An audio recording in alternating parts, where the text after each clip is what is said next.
Hi guys, happy holidays and welcome to my channel. My name is Denise. Today I want to talk about the gift of your desire. I know that you probably have heard several times over that your desire is a promise, your desire is a gift, your desire is the word of God.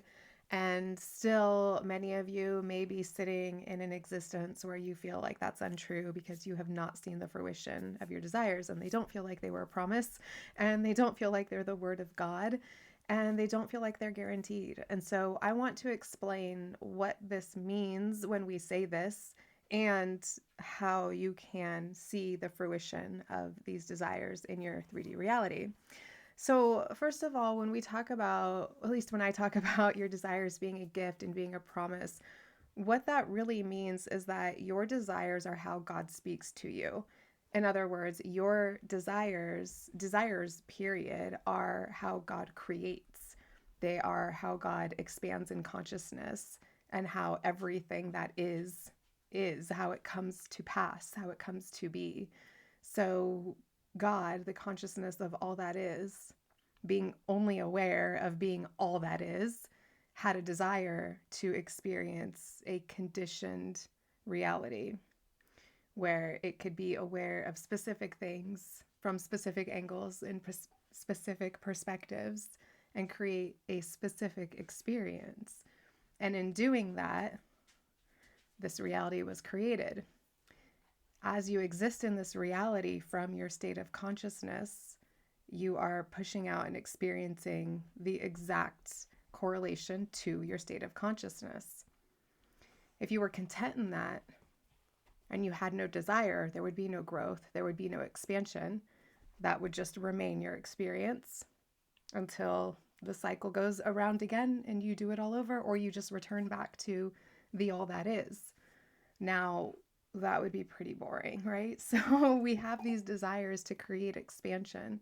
We have these desires to create creation, basically.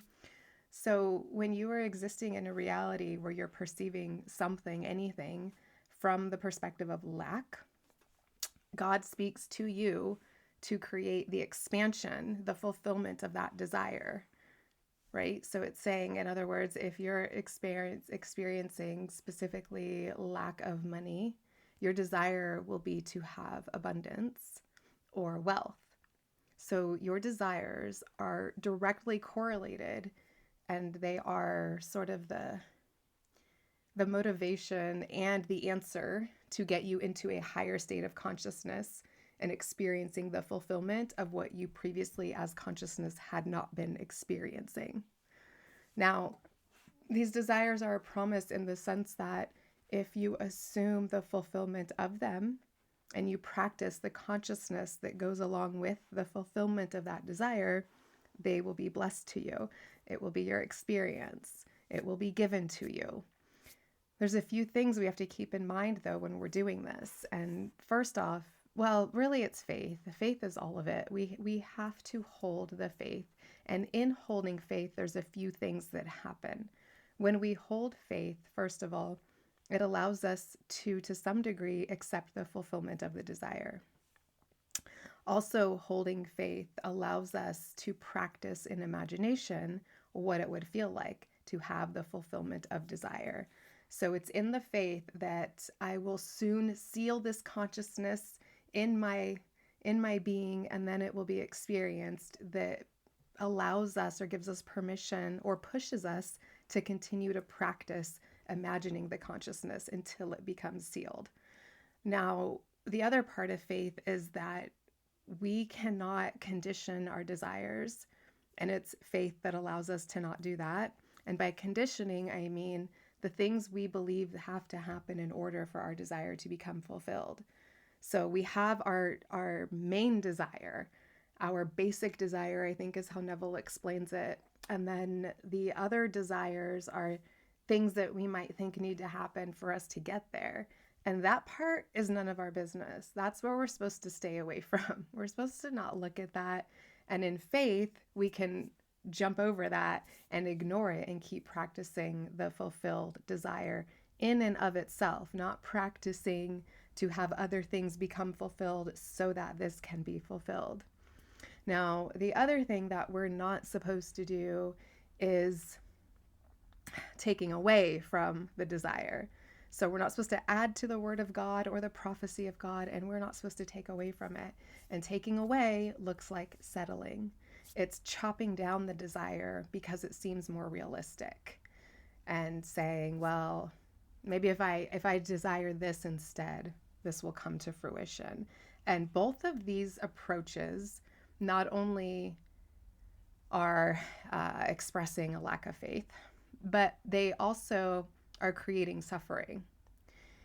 Now, when we start to condition the desire, taking away from the word, basically when we're doing anything that goes against having the faith, we are asking for trouble.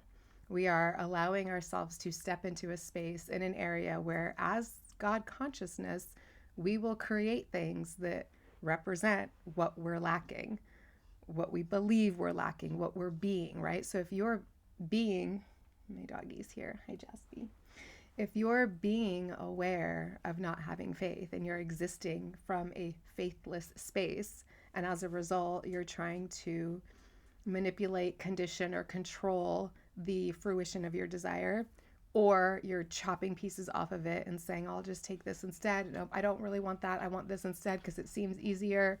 If you're doing these things, you're being faithless. And as a result, you're going to create an experience that reflects that back, which means you're going to create a lot of disappointment for yourself, a lot of letdowns, right? This is what in the Bible is, they're talking about plagues and I don't know, famine and I don't remember. But this is the point. Like, if we are not being, to the best of our ability, a carrier of faith, that our desires are a promise, living from and in our imagination to the best of our ability from fulfilled desire, trusting that it will be expressed, trusting the form and path to expression.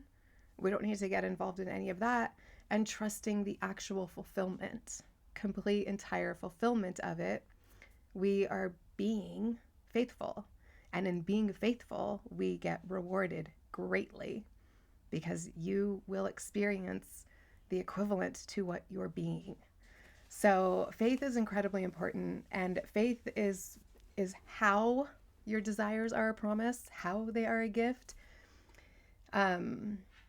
Yeah, and in practicing that and trusting in that, not only do you build your faith, right? But you also build the ability to imagine grander for yourself.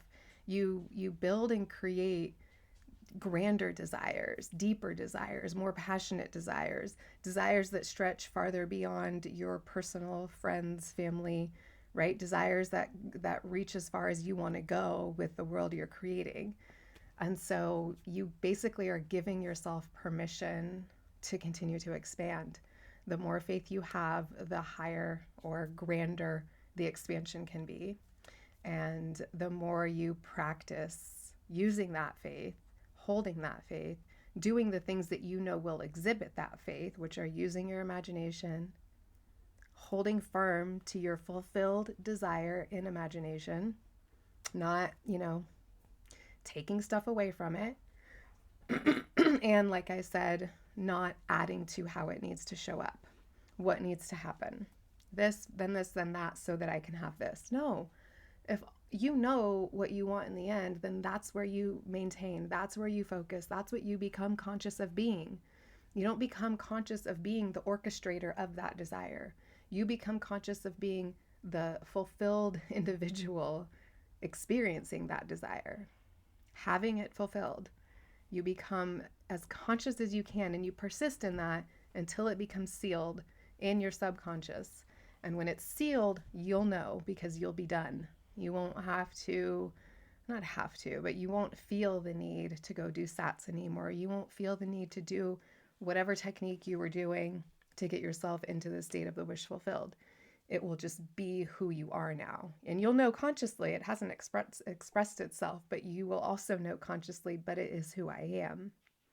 And therefore it will. So that's my video. Again, happy holidays. You guys are amazing, and I will see you during the next one. Bye.